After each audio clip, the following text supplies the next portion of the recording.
السلام عليكم ورحمة الله وبركاته. أهلا بكم في قناة أسيل وأسينات. هل تعلم أخي المسلم الكريم، بعد الصلاة والسلام على الرسول الكريم محمد صلى الله عليه وسلم، أن أول من ذاع البث المباشر كان هو محمد صلى الله عليه وسلم؟ هل تعلم أن أول من ذاع البث المباشر قبل التكنولوجيا هو محمد صلى الله عليه وسلم؟ نعم، في ليلة الإسراء والمعراج زوي له البيت، بيت المقدس، ووصفه للمشركين زاوية بزاوية وعمودا عمود. فكان أول من ذاع البث المباشر كان هو محمد صلى الله عليه وسلم. وفي غزوة من الغزوات كان يذيع الغزو على الهواء مباشرة على المنبر ويقول: قتل الصحابي فلان فحمل الراية فلان، فقتل فلان فحمل الراية فلان. وكان رسول الله صلى الله عليه وسلم أول من ذاع البث المباشر. صلوا على نبيكم محمد صلى الله عليه وسلم.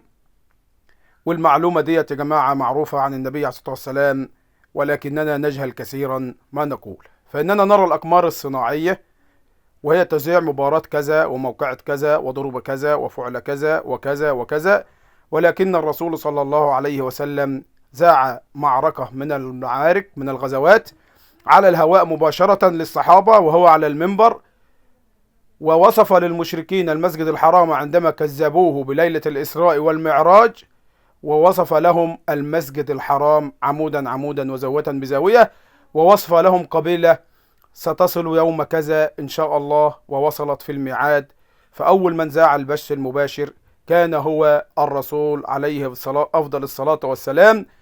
لتعلم أخي المسلم الكريم أن الرسول صلى الله عليه وسلم جاء بالإسلام حقا، وقال أن هذه الأشياء التي نوصفها الآن، أننا نرى في مشارق الأرض ومغاربها معارك وناس بتنضرب وناس بتموت وناس كذا وكذا وكذا، كل ذلك في عهد الرسول صلى الله عليه وسلم قبل التكنولوجيا الحديثة وقبل الأقمار الصناعية، عشان تشوف البث المباشر ويشوف المجهود بيتعمل قد ايه وبتصرف عليه مليارات قد ايه علشان انت تشوف البث المباشر.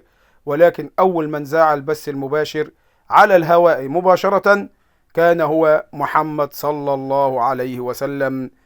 وألتقيكم في معلومة جديدة، والسلام عليكم ورحمة الله وبركاته.